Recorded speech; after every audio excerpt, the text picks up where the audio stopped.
तिरंगा लगाने के अभियान को बताया है आरएसएस का गुप्त एजेंडा।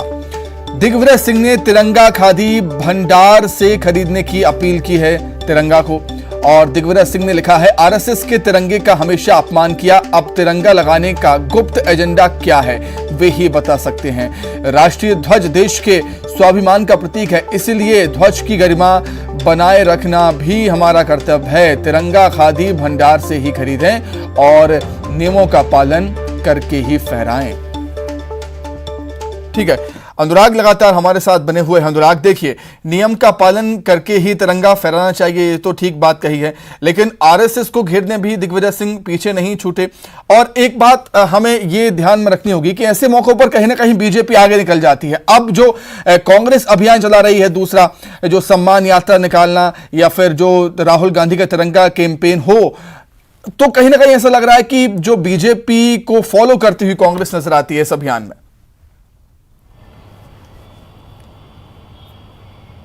बिल्कुल, देखिए, सबसे बड़ा खुद को राष्ट्रवाद बताने की कोशिश में सियासी दल है। बीजेपी ने जिस तरीके से तैयारी की है, खुद बीजेपी के दफ्तर में तिरंगा जो सुविधा केंद्र है वो खोला गया, और इसी को लेकर दिग्विजय सिंह का ट्वीट सामने आया। दिग्विजय सिंह ने कहा कि खादी भंडार गृह से ही जो है तिरंगा खरीदने का काम किया जाए और पूरे सम्मान के साथ ही तिरंगा फहराया जाए। लेकिन सबसे बड़ी बात है कि दिग्विजय सिंह के निशाने पर आरएसएस है। दिग्विजय सिंह कह रहे हैं कि इस झंडा फहराने के पीछे कहीं ना कहीं आरएसएस का कोई गुप्त एजेंडा जरूर है। लेकिन सबसे बड़ी बात है कि ये पूरे देश के लिए गर्व की बात है कि आज़ादी के अमृत महोत्सव में हर कोई झंडा लगाकर अपनी देशभक्ति से ओतप्रोत दिखाई दे, और यही वजह है कि केंद्र सरकार ने हर घर तिरंगा लगाने का अभियान चलाया है। लेकिन इस पूरे मामले को लेकर जिस तरीके से सियासी रंग देकर एक दूसरे पर आरोप प्रत्यारोप लगाने की सियासत होती हुई नजर आ रही है, वो साफ तौर पर संकेत दे रही है कि कोशिश इसी बात को लेकर है कि खुद को सबसे बड़ा राष्ट्रवाद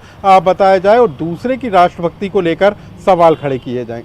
बिल्कुल ठीक बात, बिल्कुल ठीक बात। अनुराग, आप हमारे साथ बने रहिए और अधिक चर्चा के लिए बीजेपी नेता रजनीश अग्रवाल जी जुड़े हुए हैं हमारे साथ। रजनीश जी, बहुत स्वागत करता हूं न्यूज़ 18 मध्य प्रदेश छत्तीसगढ़ में। क्या कुछ कहेंगे रजनीश जी कांग्रेस के इस तिरंगा कैंपेन को लेकर, और कांग्रेस जो तिरंगा सम्मान पदयात्रा निकालने जा रही है?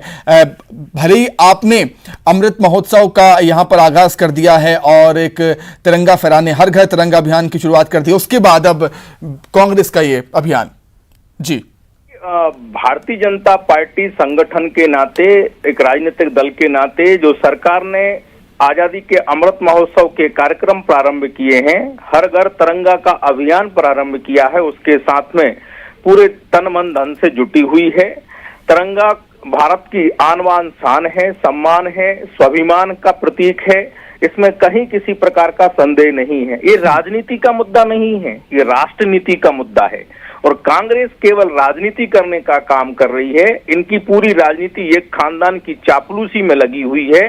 तिरंगा को भी ये सीधा सीधा स्वीकार नहीं कर पाते हैं, तिरंगा को भी आए बाएं दाएं और एक परिवार के माध्यम से ही कहीं ना कहीं खड़ा करने का प्रयास करते हैं। तो ये तिरंगा के साथ में खड़े होते क्यों नहीं हैं? ये केवल एक खानदान के साथ में क्यों चापलूसी में तल्लीन रहते हैं? सवाल इतना भर है, और ये किसी दल का कार्यक्रम नहीं है, सबका कार्यक्रम है, पूरे भारत का कार्यक्रम है, हर एक को साथ में आना चाहिए। और सरकार की ओर से भी और भारतीय जनता पार्टी ने भी निवेदन किया था कि वे इस पर राजनीति का नहीं, ये राष्ट्रनीति का मसला है। सभी एकजुट होकर, एक साथ होकर भारत की स्वतंत्रता के 75 साल का आजादी का अमृत महोत्सव मनाएं, बिना तेरा मेरा के भाव से, बिना किंतु परंतु के भाव से करें। लेकिन जो राजनीति करने के लिए आदी हैं, जो खाते पीते ओढ़ते हर विषय में राजनीति करते हैं, उनसे ये हो नहीं सकता। उनके लिए जनता भी देख रही है, देश देख रहा है। ठीक है, अब जेपी धनोपिया जी भी जुड़ गए हमारे साथ कांग्रेस से। जेपी धनोपिया जी, बहुत स्वागत है आपका। मेरे दो सवाल हैं सर। जैसा कि रजनीश जी कह रहे थे कि एक खानदान से, एक परिवार से बीजेपी, माफ कीजिएगा, कांग्रेस बाहर नहीं निकल पा रही है, जैसा कि नेहरू जी की फोटो लगाई गई है तिरंगा हाथ मिले हुए।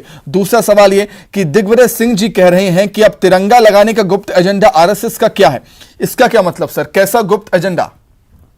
देखिए सुमित जी, वास्तविकता यह है कि भारतीय जनता पार्टी और तिरंगे का तो कहीं की रिश्ता रहा ही नहीं है। देशभक्ति की घटना आने का करने लगे डॉन्ग, किस्मत से सत्ता मिल गई है, किस तरह से मिली है आप भी जानते हो, हालात बने हुए हैं।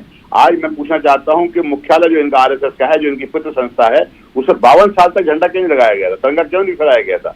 आज क्या कारण है? और फिर एक्चुअली खादी का नियम है, खादी का तिरंगा होना चाहिए, खादी ग्राम उद्योग से खरीदना चाहिए, उसका फहराना चाहिए। ये तो प्लास्टिक के और प्लास्टर के और पता नहीं प्यारी काट के झंडे बनवा के इस तरह से कर रहे हैं, जैसे इन्होंने बड़ा ठेका ले लिया है। आदरणीय दिग्विजय सिंह जी ने सही कहा कि क्या गुप्त एजेंडा है बताएं तो सही भाई, उसका कुछ गुप्त एजेंडा तो है, पर 70 साल में तो कभी दिखा नहीं। जहां तक मेरे मित्र कह रहे हैं कि 75वीं सालगिरह आजादी की सालगिरह है, तो आजादी आपकी क्या भूमिका है भाई इसकी? किसी की उंगली कटी हो तो बताओ, कोई शहीद का नाम बताओ, जो आपका भारत में स्वतंत्र संग्राम सेनानी रहा उसका नाम बताओ। कहीं तक नहीं रहे भाई, कोई दूर दूर तक कुछ भी नहीं है। आज आप अपने आप को करना चाहते हैं और सोनिया गांधी और इंदिरा गांधी और राहुल गांधी और जवाहरलाल नेहरू को बदनाम करके जो है ना, कुछ होने वाला नहीं है। ये वो परिवार है देश का जिससे कुर्बानियां दी हैं, आतंकवाद के शिकार हुए हैं, दो प्रधानमंत्री परिवार। अच्छा धनोपिया जी, अब सवाल ये उठ रहा है कि बीजेपी के तमाम नेताओं ने तिरंगा की एक सिंपल तस्वीर अपनी डीपी में या सोशल मीडिया अकाउंट्स पर लगाई हुई है, लेकिन जो कांग्रेस के नेता है वो नेहरू जी के साथ तिरंगा को यहां पर लगाते हुए नजर आए हैं फोटो। सवाल उसी पर उठता है कि एक परिवार से बाहर कांग्रेस नहीं निकल पाती। परिवार की क्या बात है भाई? हमारे देश के प्रथम प्रधानमंत्री रहे हैं, कांग्रेस पार्टी को रहे हैं, तिरंगा उनके हुआ है, हम तिरंगे को आन शान के साथ लगा रहे हैं। पंडित नेहरू हमारे आदर्श रहे, झंडा हमारा आदर्श रहा है। भारतीय जनता पार्टी पता है इससे पहले कब लगाया है इन्होंने तिरंगा? आज तक कभी लगाया है क्या? तिरंगे का इनका कोई संबंध नहीं रहा है, ये तो सिर्फ आज कर रहे हैं। हमें तिरंगे के उसमें खुशी है कि देर आए दुरुस्त आए, मैं तिरंगे को अपनाना स्वीकार किया है, लेकिन राजनीतिक तौर पर गुप्त एजेंडा क्या है बताया तो सही। ये भारतीय जनता पार्टी है, बिना हिडन एजेंडा कोई काम नहीं करती है। बिल्कुल, कुल मिलाकर अब मेरा तिरंगा तेरा तिरंगा, इस तरह की सियासत एमपी में। बहुत धन्यवाद रजनीश जी, बहुत धन्यवाद जेपी धनोपिया जी, और बहुत धन्यवाद अनुराग आपका जुड़ने के लिए।